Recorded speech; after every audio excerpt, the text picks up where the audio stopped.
Good afternoon and welcome to VMT News. My name is Damien Rivera.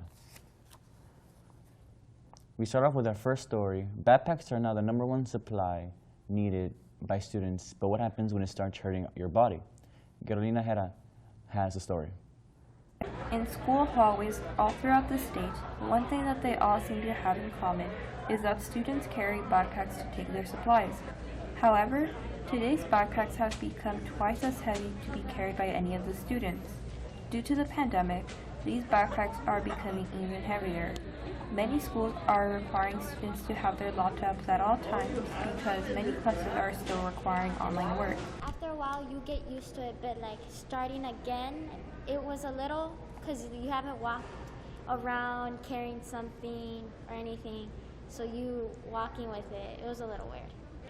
Even though students get used to carrying all the extra weight, there are negative health effects to heavy backpacks. My shoulders hurt and my back will too.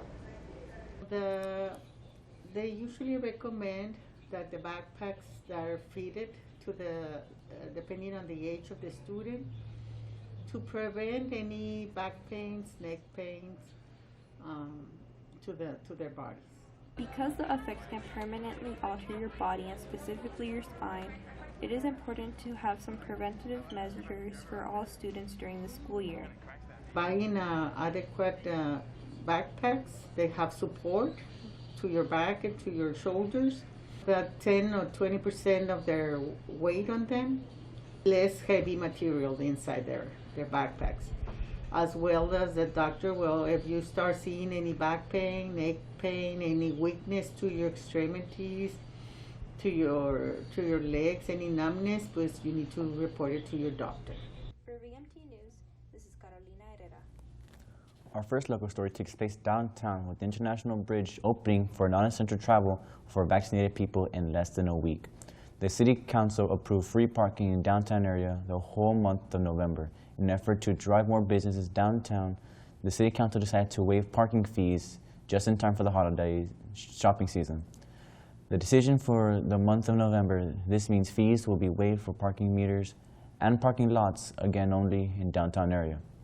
Shoppers say this would be great benefit for them since they can save money on parking, while meanwhile business owners can believe this will drive more shoppers to the area. LISD students can now breathe a sign of relief knowing that their classroom air is a little cleaner because a new air purifier is installed in the classrooms. The school district invests millions of dollars in air purifiers to prevent the spread of the coronavirus. Assistant Superintendent for Plant Facilities and Support Services, Angela Velasquez, says these purifiers are highly effective in cleaning all types of allergies, bacteria, and viruses in the air. Velasquez says it is comprised of 3 different filters, one carbon filter, the other one the HEPA filter, and the other the UV lighting, so it's able to 1,300 square feet of feet of volume and air, and basically we are making sure all the air in the classroom is properly sanitized. The $2 million investment will slowly take its way all of LISD campuses. The money we'll see from the grant was given to the school districts across the state. School districts officials say their priority now is to keep all their children as safe as possible. The FBI might arrest Heather Mack again, who served 7 years in an Indonesian prison for aiding in the 2014 murder of her mother, helping her boyfriend stuff the body in a suitcase at the Bali Hotel upon her expected return to the U.S. on the flight arriving to Chicago Airport on Wednesday of 2021. Her attorney says one of Mack's U.S.-based attorneys, Brian Claypool, tells Fox News Digital he's participated in an emergency custody hearing Tuesday to prevent federal agents from separating Mack and her 6-year-old daughter, Stella. At the airport, he is fighting to at least allow the child to stay in Osher Putu Melody Sartama. In Australia, a woman married to a Beninese man who acted as a Stella foster mother in the past for 5 years, and the Mac was still incinerated. The FBI plans to have the Child Protective Services on standby in the airport on Wednesday morning. Claypool said U.S. federal authorities may have since intervened to escort Heather Mack and Stella back to Chicago. Claypool said Mela Stack and the foster mother will ride on a flight together from South Korea that was expected to arrive at Chicago O'Hare International Airport at 9 a.m. Wednesday. Upon touching down, Mack will be questioned up to 24 hours without her attorney present or might be served with an arrest warrant for conspiracy to commit murder in connection to the killing of her mother, Stella Von Mack. When Mack returns to the United States, she may face additional scrutiny despite her conviction of the Tribune report in 2017 that the FBI had filed a search warrant seeking to extract information from Mack's phone as a part of an ongoing investigation into the murder, in part to determine whether additional people may have been aware of and involved in the conspiracy. The August 2014 murder of Sheila Von Mack, 62, made headlines around the world. Relatives, the widow of acclaimed composer James L. Mack, had brought their teenage daughter to the tropical island in an effort to mend their troublesome relationship. Instead, unbeknown to the victim, her daughter's boyfriend showed up late in the vacation, about 8 hours before the murder. When Mack returned to the United States, she may be held for additional charges. In the state story, the world has been fighting COVID-19 pandemic for more than a year and a half, and the new study shows that the process, Earth's ocean has been far more polluted with the waste from discarded masks, gloves, and other protective items. The recent COVID-19 pandemic has led to an increased demand for single-use plastics, intensifying pressure on this already out-of-control problem. The study published in the journal Proceedings of the National Academy of Science says researchers found that since the pandemic began, 193 countries have generated roughly 8.4 million tons of pandemic-associated plastic waste. Of that, roughly 25,900 tons, or more than 57 million pounds of waste, including personal protection equipment, PPE, has ended up in the ocean. Nearly 3/4 of the waste, researchers said, was generated by hospitals, along with face masks, gloves, face shields. Contributing to the problem, researchers found large quantities of packing materials polluting in the ocean and waterways leading to it. As lockdowns and social distancing led more people shopping online, packaging materials make up 4.7% of the plastic waste that ended up in the waterways and ocean since the start of the pandemic. They said researchers found 46% of the pandemic-related plastic waste was generated in Asia, while 22% came from North and South America combined, and 24% from Europe. They noted a lower level of medical waste treatment and recycling developed in countries such as India, Brazil, and China. The excessive waste can prove deadly for marine ecosystems. The released plastics can be transported over a long distance in the ocean, encountering marine wildlife, and a potential lead to injury or even death. Researchers wrote, noting previous studies and cases where marine life has become entangled and trapped in the waste, or even consumed the plastic. In March, other researchers found that the Netherlands, a fish was trapped in a medical glove. In Dutch canals, birds were observing using face masks as nesting materials.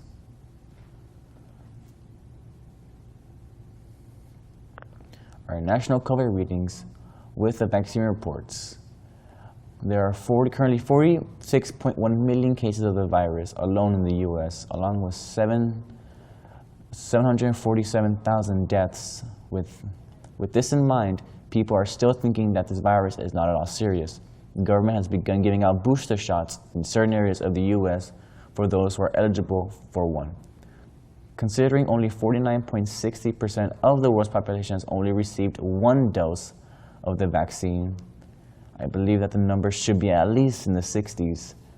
It has been a whole year, nearly going on 2, and yet people have not gotten the vaccine once.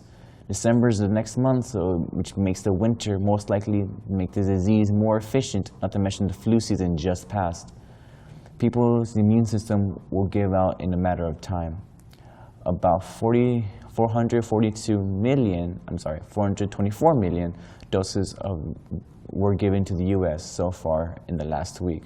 An average of 1.44 million doses per day were administered. That's enough to fully vaccinate 66.1% of the population in the US, which is amazing if people agree to take it. However, with more infectious COVID-19 Delta variant, insufficient vaccine rates, and local and state governments easing up on social distancing restrictions, COVID-19 cases, hospitalizations, and deaths may increase again. Vaccination rates are particularly lagging for younger adults and people living in certain states. As of October 7th, 2021, about 78 of adults ages 18 and older in the US have received at least one COVID-19 vaccine dose, and over 50 million adults remain unvaccinated. This brief revisits where deaths from COVID-19 rank among the leading causes of death in the US. We find that COVID-19 was the second leading cause of death in September 21. Also found in September, COVID-19 was the #1 cause for death for people the age of 35 through 54, and among the top 7 leading causes of deaths for people in other age groups. We're estimating how many COVID-19 deaths were among unvaccinated adults and could have been prevented since June of 2021, when safe and effective COVID-19 vaccines became widely available to all adults in the US. From June through September 21, approximately 90,000 COVID-19 deaths among adults likely would have been prevented with a vaccination. National Institutes of Health will support a 4-year follow-up study on the potential long-term effects of COVID-19 on women infected with SARS-CoV-2 during pregnancy. The study will also follow their offspring potential long-term effects.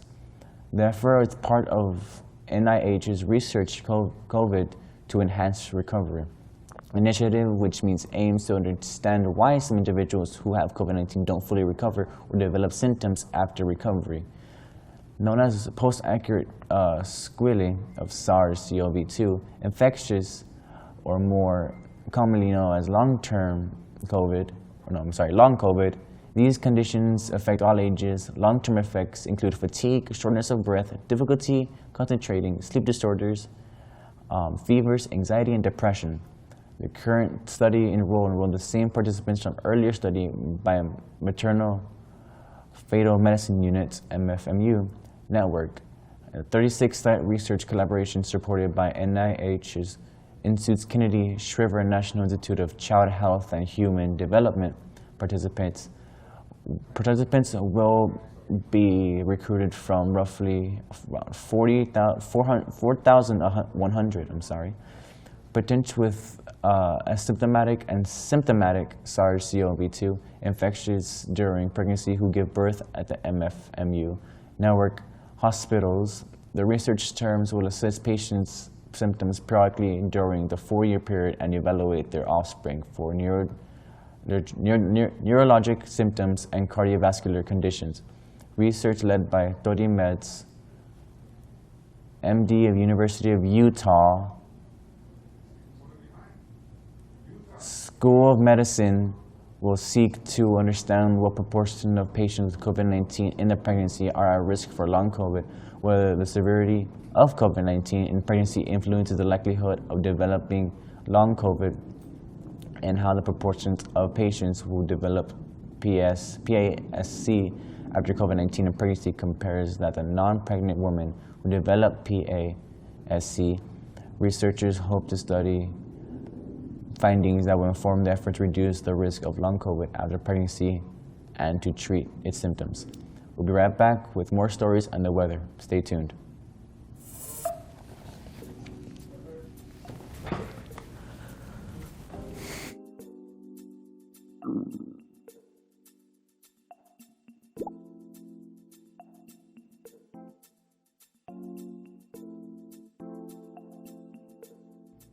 I want some days.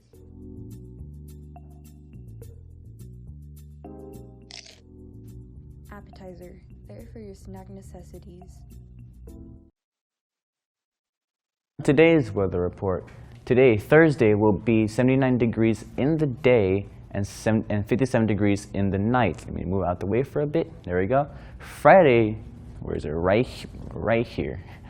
will be in the 78 degrees and 59 later on the day.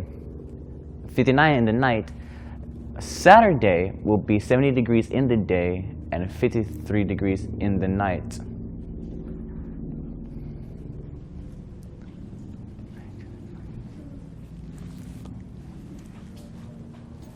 What'd you say?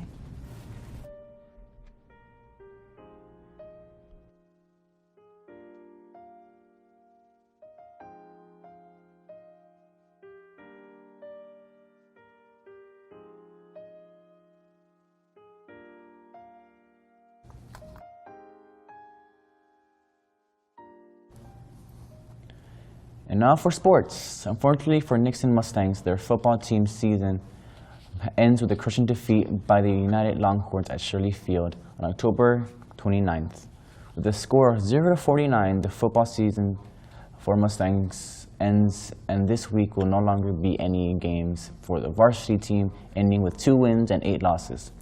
This season, the Mustangs has been a bad one, for their only 2 wins were from Martin and Zapata out of 10 games.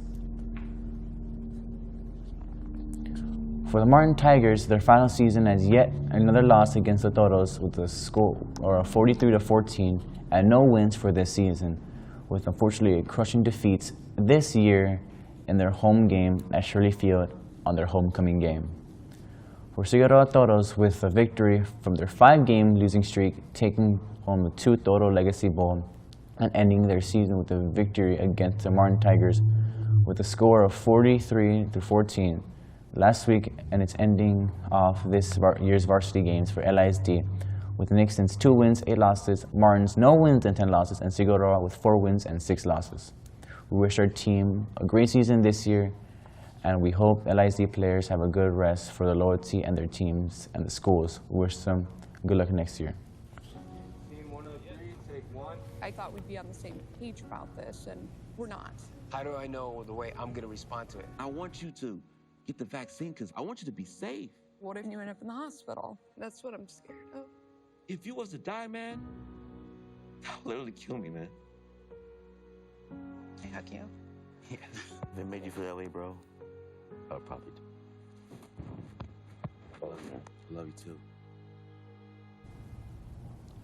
Now for entertainment.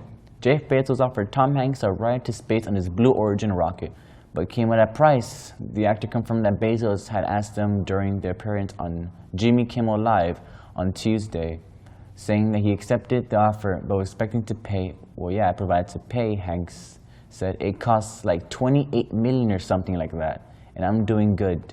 Jimmy, I'm doing good, but I ain't paying $28 million, you know. You know what? We could simulate experience of the space ride right now. Hanks, who appeared to promote his new movie, Finch, mimicked the shaking of the rocket while in his chair, saying, I don't need to spend $28 million to do that.